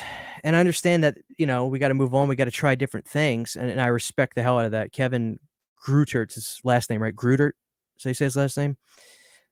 I got nothing but love and respect for this guy. He's clearly trying to make a new film feel like its own thing. And God bless him. Talented son of a bitch. But this one just, it didn't jive with me that well. I thought the traps, some of them were exceptional, and The majority of the trap stuff. Some of the other ones I thought were okay, but that's not really a bad thing because most movies you could pick out a couple. I think the brain one. I think the girl with the bone marrow. I'll never forget that. So maybe the traps were more of a high point for me, and I love the eye tubes in the beginning. Brilliant. And I want to say this with a lot of care. I want to say this with respect. Um, I truly can't understand how anybody cannot tell me that Shawnee Smith did not look like a bad cosplay with her horrible wig and the fact that she's still a beautiful woman, but let's face it, 20 years is 20 years. She looks a lot older. You have to suspend disbelief. And I understand you have to do that with Jigsaw big time. I'm not defending Jigsaw. But at what cost do we have to go through something like bringing that character back where they just continually get older, but we're making movies that take place before all the other sequels? I don't know that that's great. That's a great leg to stand on in the future. So while I enjoyed seeing Shawnee, I just think this is one step forward, two steps back personally. I really do. I respect that she might have not wanted to be de-aged, so she didn't feel she needed to be de-aged. It might have been a touchy subject. But to deny that she looks significantly older, but she's trying to play a 34-year-old, 35-year-old was pretty bad. And if you say to yourself, well, Christian, John Kramer's also, he's playing a younger guy there, but he's really older. He's playing a cancer patient, though.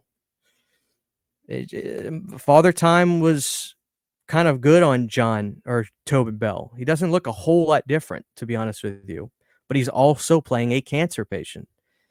So that was pretty glaring to me. And the only other thing that I was upset about was, I'm trying to get through this. I know I'm being long-winded, but I'm just getting all my points across. Billy the Puppet did not get anywhere near a grandiose entrance, in my opinion. We never got to see the classic TV shots that I was hoping for. And when he came in, he didn't even do the iconic laugh that you get, that hee hee hee hee ha. I was like, where is that? And it was just funny to me. I was thinking to myself, man, this movie was so marketed. Look at the theaters. They're shoving Billy the Puppets everywhere. You can press the eyes, they light up. I'm like, man, if they would have promoted this for Jigsaw, this would have made even more sense. And Jigsaw, as bizarre as that movie is, the entrance of Billy is incredible. Everybody looks over and you see these glowing red eyes, and then you hear the bike pedal in. And I was just like, man, that was really underwhelming for me. And it may be trivial for some people. Oh, Christian, okay, you don't like Jigsaw, but it's important to me. So, with all that being said, I can look at Saw X being a very well-made film. Half of my gripes are personal taste, and I'm not going to hold that against the quality of the film. So I'm not going to rate it really low, but some of the things, I just think it's dangerous ground to try to do movies with these actors that take place years ago while they're aging. And so for me, that's an issue. It's an issue. And I love Shawnee. I mean, no disrespect. I truly don't. But to me, to deny that she kind of looks silly would be to lie. That's how I genuinely feel. So with all that being said, Saw X is a good movie for sure. There's things that are good, and some things that are great about it. Some of the kills, especially, but it's very middle of the pack. I would probably give it 3 stars, and that's the total encompassing of how I feel about Saw X. Okay. I mean, like you said, it's fair. You know, a lot of that's personal opinion. A lot of that's taste. A lot of that's what you wanted to see, what you expected to see. You know, a lot of that. I mean, that you can't really. I don't know. It's not It's something that I want to, and I'm not talking about you, but like when I review a movie and I have negative feelings about stuff, I don't present it in a way that I want to argue with people. You know, I don't care about when people talk about movies themselves. I don't care about tell me tell me on paper, on put pen to paper and put math to this. Is this movie good or not on technical? No. I want to know how you feel about the movie. That's how I feel about the movie. You know, that's how I feel. So that's where I'm just coming from with all this. It's not something we can talk back and forth and discuss things you may see differently than me. but that is exactly how I feel about Saw X. Yeah. I mean, fair. For me, to a lot of your points, I do think maybe some repeat viewings um, will do you better a little bit. I really do think so. Because I did see some shades of gray in there. Uh, and notably, I'm talking about I love the line that gets used against him later in the movie when he says, "A lesson in moral decency from you." And then later in the movie, Cecilia uses the same line on him. And we, as the viewer, also having the benefit of having seen all these sequels, we know that to be true. So when she says that line to him, we're like, as fucked up as this bitch is, she's not wrong. Like, you are talking about morality. So I think having those later sequels helps in that regard. I also think that when it comes to the people in the game, for example, Gabriella was a perfect example, I think, of some of those shades of gray. She was, and Amanda points that out. She was a drug addict that was caught up in something probably just to make money to feed her addiction. She didn't even really truly know what she was doing. She maybe Mm-hmm. truly didn't have any intent to harm. And Jigsaw is like, doesn't matter. She's going to play the game because that's just the way it goes. I know you have a kinship to her. I know you want to make excuses for her. No, she's going to play the game. And when he does things like that, as the viewer, I'm like, Amanda's kind of right here. And you're just stuck in your ways of, I'm going to test all these motherfuckers because I want to. And in that sense, that does bring out that you're kind of an asshole. You're not just yes, this movie does a better job of trying to portray him as a hero. There are Mm-hmm. multiple points throughout this movie where it's like, but you're still not. You're still not. Your moral compass is still fucked up. Like, Right. you still have psychotic tendencies. But above all that, I think that this movie was true to John Kramer's spirit from the first movie. I really, really do. Because the spirit in the first movie was he was a, well, I mean, it's later revealed in the second movie. So let's just say the first and second movie, although it revealed in flashbacks in the second movie. He had nothing to live for. He had no hope left. And so he thought that basically, after he couldn't even kill himself, he failed at doing that. He was like, the time I have left, I genuinely want people to survive these games. I want to make these games. I want them to show me they have the will to live. And that's why he has that connection with Amanda, because she survived. And it shows in this movie too. As soon as Gabriella survives, he says, go drop her off at a hospital right now. And then when she's on the ground and what happens to her, what Cecilia does to her, you do see humanity in John. You do believe, just like from the first movie, he wants you to survive. He does. Like, he wants to see you come out of this. He wants you to show your will to live. And so having said both of those things, I really do think that does create that gray area, because there's these moments where it's like, you're a sadistic fuck. And then there's those Yeah. moments where it's like, but you have a heart and you actually do have a moral purpose. So it's this weird, you're not wrong in saying that I think it is more black and white in certain areas, but Well, I do think that shade of gray is still there. I can meet you halfway on that. For me, what really makes it not translate for me is the head honcho broad. She was so sadistic, even during the traps, no regard for any of the people around her. Um, I just, I really don't like seeing John look and feel like a victim. It's just not. It's a personal taste, and it's kind of like how I feel about Godzilla, King of All Monsters, where he gets his ass whooped the whole movie.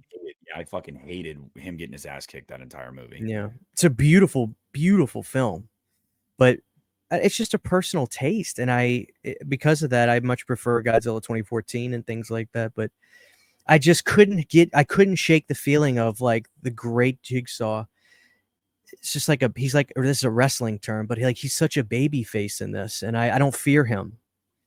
Even in the good, even in all the old films, I feared him. And she was so, to me, the blonde haired woman was always so sinister. I never felt, the shades of gray. What you're Yeah, saying is and obviously yeah. true, but it's a personal taste. It's not the flavor of soda that I like the most. But that being said, the traps, the brain thing was incredible. The eyeball one, it was worse in my mind what I thought was going to happen than what actually happened. Granted, it was a great visual, but the bone marrow is classic, will be a classic. So trap wise, there's some incredible stuff there.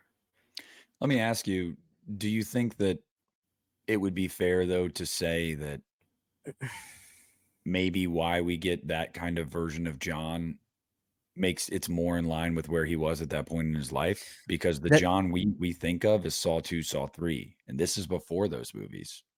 He's still sure, kind of in his yeah, infancy. obviously, I would say yeah, because look, the reception of this movie's been overwhelmingly positive.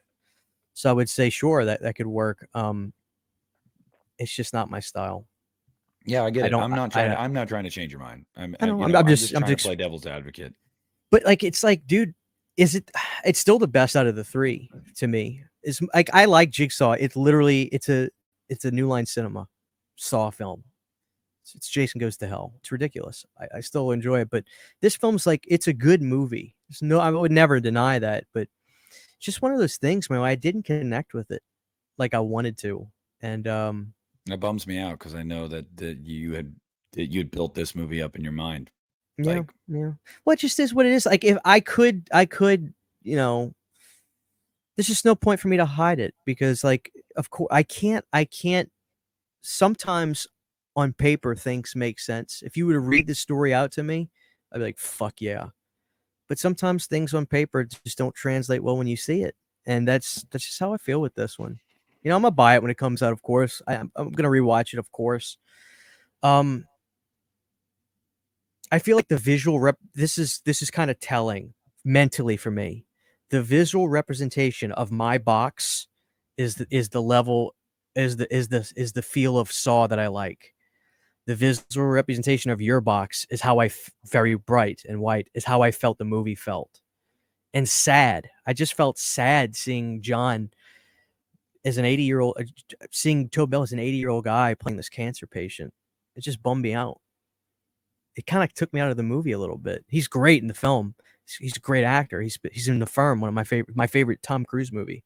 But dude, I felt bummed out for half the movie, and then the other half, I was just like, man, where? I just really wanted to feel that the darkness that I felt in a lot of those old movies. Not necessarily redo the old films, but I don't know. To me, there was a missing ingredient. yeah, If you don't want to address the Shawnee thing, that's totally fine. I'm not looking for you to agree or disagree with me, but like, oh no, I it's did. a very touchy subject, No, but it was we were sitting in the theater and my brother was like, bruh.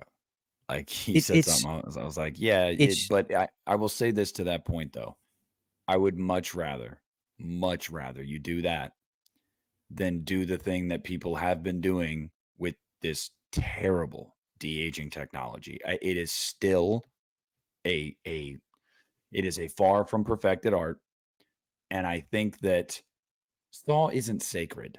This isn't Star Wars or Lord of the Rings. One of these sacred fandoms where it's like, dude, we can accept. Like, if you tell Saw fans, yeah, we're doing a midquel, we're bringing the people back. We're not going to de-age them. We'll do our best with makeup and wigs and stuff. But like, I do feel like most of the fans are like, fine, whatever. the Let's most fans clearly forgive it, yeah, and for me, it is insanely noticeable. You're not wrong. It's insanely noticeable. But also, same thing with Hoffman. The scene you get with Hoffman, he's older. You can he's tell he's older. older. Of course he is. But the way I look at it is, like I said, personally, is it jarring at times with Shawnee specifically? Absolutely. But I'm Yeah. just like, you know what? It's Saw. Like, if, and I hear what you're saying when you're like, I do feel like it's dangerous water to tread, because what expectation does this set? Well, I can already tell you that it's going to set a sequel to this movie taking place between the first 3 movies at some point. They're going to do that. They're going to bring these people back again. They're going to make another midquel. And I think the entire reason they're doing these things is because they shouldn't, in their minds, which they came out and said today in an interview, they shouldn't have killed him in Saw 3. And they, to their credit, to the producers and filmmakers' credit, they tried without Tobin. They did. They tried to keep the franchise going. Nobody fucking cared. Nobody cared. You have to have these players in it. Yeah. And they're like, and I will say too, in defense of them, and I know you would agree, I think most people would, there's so much time that wasn't accounted for in between those first 3 movies. For at the end of Saw 2, he's still able-bodied. Like, for the most part, he's not in a hospital bed dying. And then we jump to Saw 3, he's literally at death's doorstep. What happened Yeah. in the months in between there? There's so It's- much we can pull from. I know, but that's the brilliance of the series. I mean, I understand the fans love the iconic Tobin Bell, but to me, that was the brilliance of the series. It moved on, and I felt Hoffman was such a great follow-up because you're not getting the same thing. You're getting like I said, he's evil. He knows he's evil, but he's smarter than you.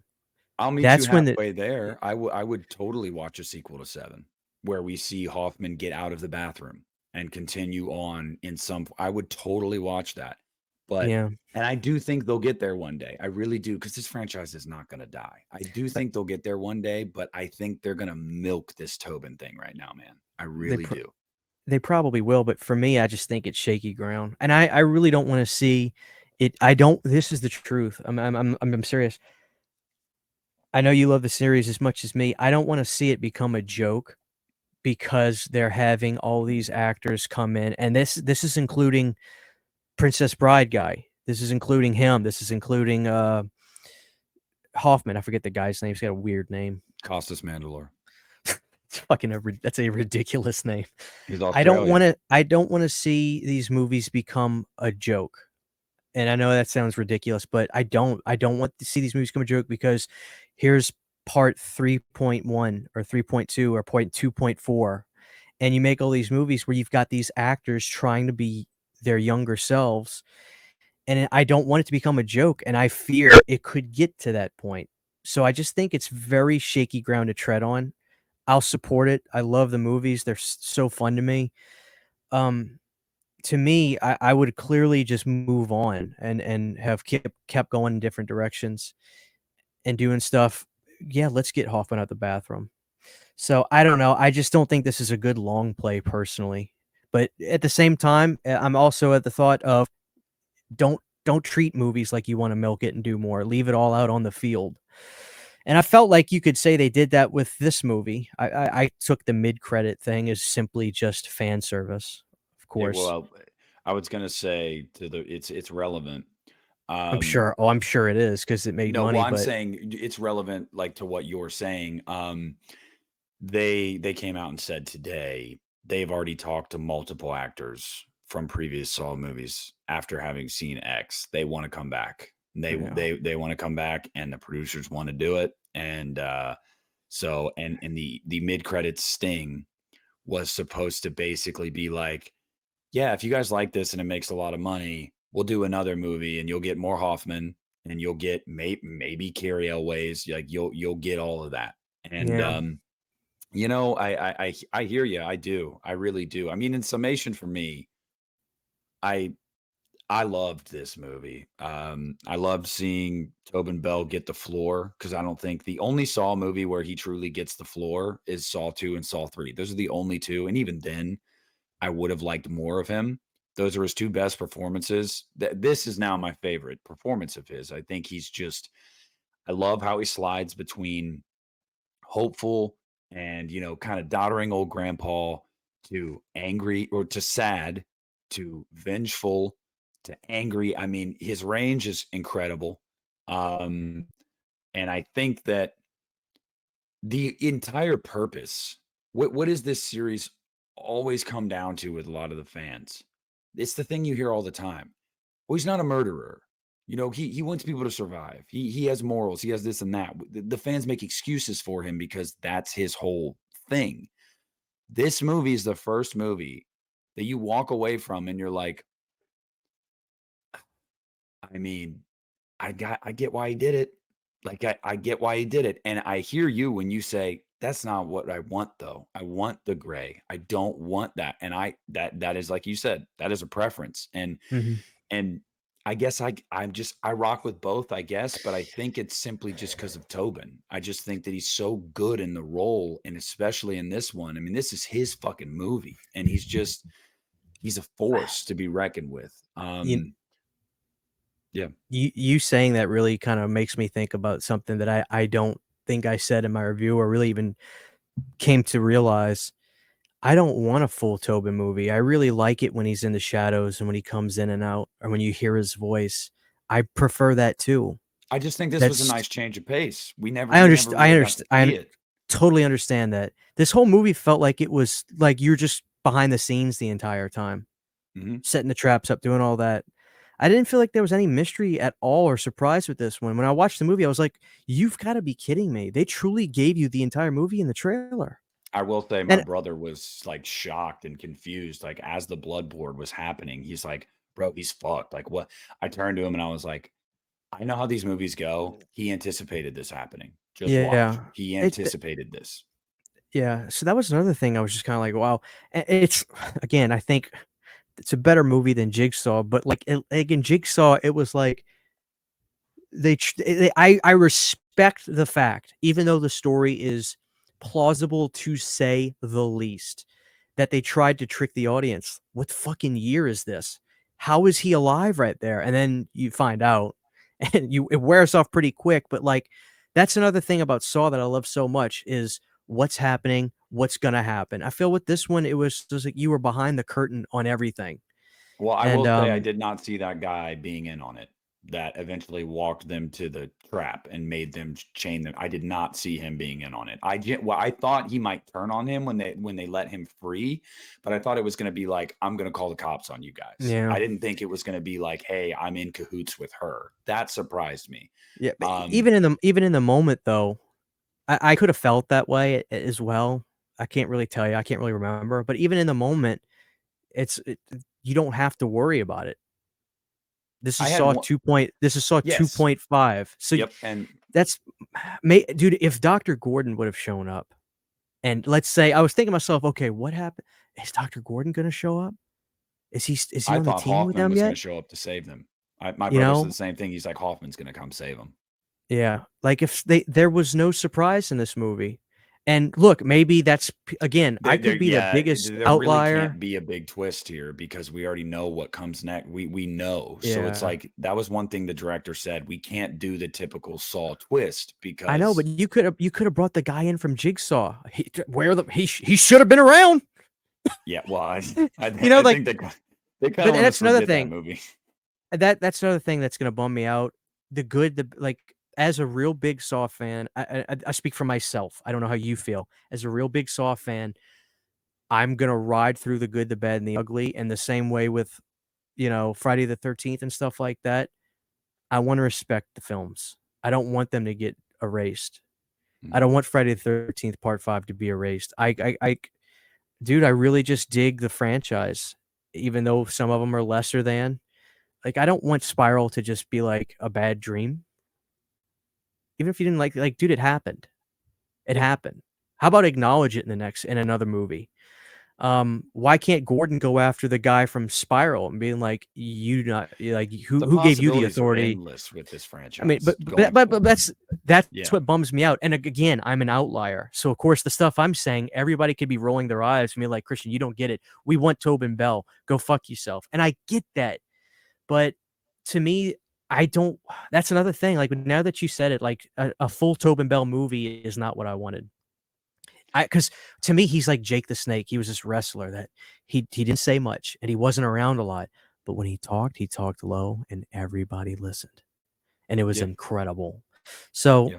yeah, this movie was just not my flavor of tea. Good movie, we'll watch it, we'll buy it, we'll support it, we'll always support it. We'll not talk negative. You will not hear me talk negatively about this movie in any sort of derogatory way. Um, because I love the series and it's a good movie, and I'm so glad that it's probably going to kill at the box office. I'm so glad that people are showing up and they love it. You know, like Highest as rated Saw movie by fans and critics. The and highest that's rated. incredible, I'm absolutely so happy. incredible. 10th movie in a horror series. That's awesome. It's incredible. Well, it's different times now, man. It's like they were breaking down the barrier of the perception of sequels. Even though I wasn't a giant fan, you know, that's how I feel. And believe me, I take no pleasure in trying to be a when I joke around about movies, if I say something sucks, a lot of times I'm having fun and being silly because I want to just be entertaining. But this is real. I just, you know, this is far from my favorite. Yeah. And Yeah. I And just, I'll just say I'm this. just really nervous, man. Like I'm really nervous about these I actors coming back. They're hear you. older, you know. And that's just, I'm serious, Nick. I'm not trying to sound like I'm the guy that everybody should listen to. I really do worry that it could become a joke, and people Well, just start laughing at all these actors trying to put on wigs, and I it's just not the think way to go for me. I will say I think that Hoffman looked good. He just had like wrinkles and stuff, but I thought he looked good. Like he Yeah. looked like Hoffman, just a little bit older. But as far as I will say this, I think Lionsgate has a bigger plan than a lot of people know. Um, I think that a big reason why they did this midquel was because they have to bring Saul back to viability. They have to make it financially successful again. Spiral wasn't. Mhm. And they know this is the biggest opening since Saw 5 for a Saw movie. So halfway, 5 movies ago, like they knew we've got to do something to reinvigorate this. Maybe they give us one more Tobin Bell mid-cool movie and it's another big hit. And then guess what? They know the fans will come out again. Oh, Saw is back. And then maybe that's when you go, what happened to Hoffman? What happened to Gordon? Do they go after, this killer in Spiral? I mean, the possibilities become endless. But I mean, in summation for me, guys, I, I'm I'm a sucker for the emotional core. And I just thought it felt like it was there. And Christian agrees it was there. But it wasn't the flavor that he wanted from this character Right. from the series. And for me, it was just such a nice change of pace that like to see a different side of some of these characters. I mean, and as much as the look of Amanda was jarring, Shawnee stepped right back into the role like she was Amanda. Like she didn't even miss a day. She was perfect as Amanda. She's always been great as Amanda. And I just I am shocked. I really am. I didn't think anything was going to supplant Scream 6 for me. This is my favorite movie of the year. I mean, I genuinely I loved the shit out of this movie. And yeah, don't get it twisted, guys. Christian was underwhelmed, but he didn't say it was a bad movie. That's, sometimes it happens. You go into I look back to Halloween 2018, sky high expectations. And I walked out and I was like, that was a good movie, but I'm bummed, man. And it's kind of like that. So I liked Saw X so much because to me it was perfectly Saw in all the right ways it needed to be Saw, while also showing us a new side of things. Um, I only had one complaint with the movie, and it was that Cecilia lived. But that would have really helped with Christian's shade of gray, I think, if she had survived that last trap and Jigsaw was like, don't care, you're dying anyway, bitch. I think that would have really helped, like, okay, yeah, this guy kind of is just an asshole. Right. But I think that was on purpose because they're going to do a sequel. I think they wanted to leave that thread hanging. But I loved this movie for so many reasons. I didn't buy into hype. I went in for myself. I figured I was gonna like it. It's Saw. I mean, you have to be really bad as a Saw movie for me to be disappointed. Even when I walked out of Spiral, I was like, it was okay. Like I wasn't like, oh, it was terrible. It was okay. Mhm. It's Saw. Like I'm gonna like it. But man, this movie, Charlie Clouser's score, the look of it, the traps, Tobin's performance, Shawnee's performance, it's just everything I could have wanted. And but we both said, although we're on different sides of the coin, it's just awesome to see it back. It's awesome to see it doing well. It's awesome to see a lot Absolutely. of the fans happy. And it's awesome at the very least to say Lionsgate now knows again Saw is popular. Saw is Yeah. viable. And that's all that matters, because Saw, Christian said, this is our Friday the 13th, our generation's version of that. We're in the new line era. Yeah. Right now. Yeah. Which And I don't mean it as a feeling slight. this movie might age better for you as time goes on. It really might, especially after a sequel to it comes out. You might look back on it and go, you know. Yeah. Yeah. I'm not gonna pretend like I would know the answer to that, so I can't deny it. You know. But guys, you know, I can't let this be the last movie. This can't be the last horror film I see this year. I am placing all my chips. I can't believe I'm saying this, but I am all in on The Exorcist. I need this to be the one, because after this, even if it's just a 3-star movie, Christian, it has to be 3. Do you think you will be so much more excited after this than Saw? I need to enjoy it more than it. Yeah, I need to enjoy it more than Saw, because Saw X for me is, I don't know how I would rank the horror films I've seen this year, but Saw, you know, my list is so fucked up from everybody else's. My favorite movie I've seen this year is still Renfield. It's one of my favorite horror comedies ever. I loved Voyage of the Demeter. I gave that 4 stars. I really loved it. A lot of people hated that too. I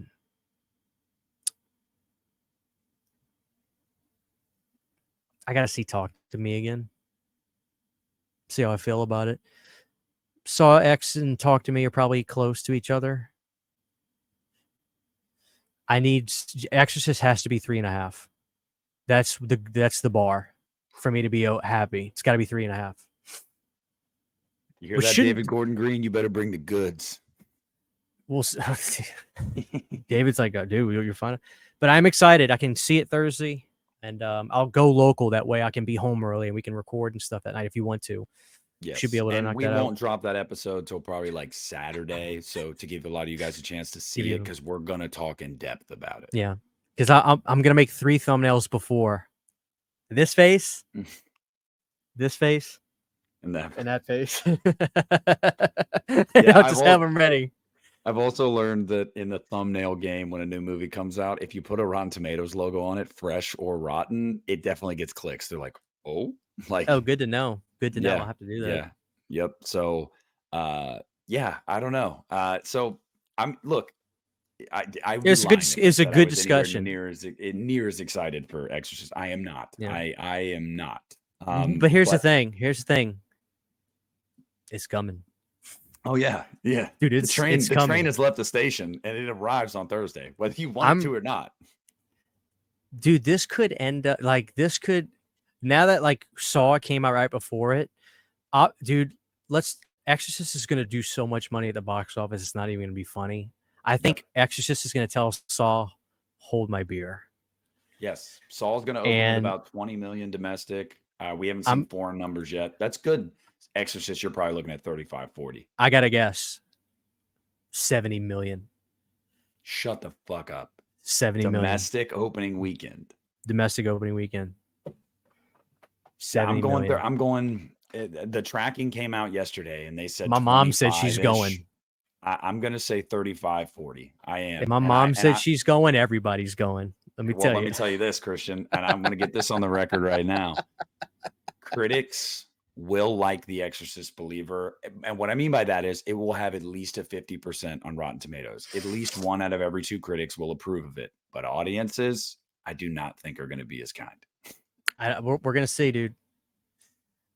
Should be exciting, man. Pazuzu. I'm excited now. I am excited now. I'm ready for this film. And Saw X just kind of has me more like, okay, you know what? Let's go into The Exorcist. Open mind. Let's see what it is. So, but that was good discussion. Well, this is the best way to look at it, Christian. I think this is a good way to close it off, personally. No matter what, Exorcist is going to make you talk. It's either going to be one of the biggest surprises of the year or the biggest pieces of shit you've seen this year. I don't think there's a middle ground there. I don't either. Really don't. Which is why I said it needs to be better than, because like I'm gonna give Saw X, I'm gonna give it 3 solid stars. because like I don't want to hold against the personal feelings I had about the style, but at the same time, I feel like I would be lying and just being an idiot, or not an idiot. I feel like I just would. You'd be caving to the pressure. I became the Everybody pressure else's of, opinion. and I don't want to do that. I don't want to do that. And I know the audience respects that. You know, the audience is smart. As long as if you're honest with them and you're legit with them, you know, my audience is, and the audience for this show is great. You know, And if I'm being honest and real. I got dragged over the coals a little bit for my talk to me because I gave it 3.5, and some people were messaging me on Instagram, only 3.5. I loved it. I'm like, man, I just. Yeah, you're gonna get that. I believe me, I've gotten it for Saw. More surprise, like really? You didn't? Yeah. No. Like your kid, like you liked Saw, right, Christian? And I'm like, dude, like, what am I? You know, Baldy Jack, we were messaging about it. This is the biggest like, fumble of the year.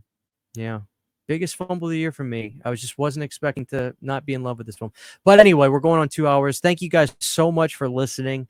I hope you enjoyed that conversation. We got everything out in the open. Everything we're going to put a bookend on Saw X for now. We're getting ready for The Exorcist, and I hope you are too. So, David Gordon Green, you son of a bitch, I'm coming for you, and I hope you got something for us. That's right. Thank you guys. We love you, and we will see you on the other side.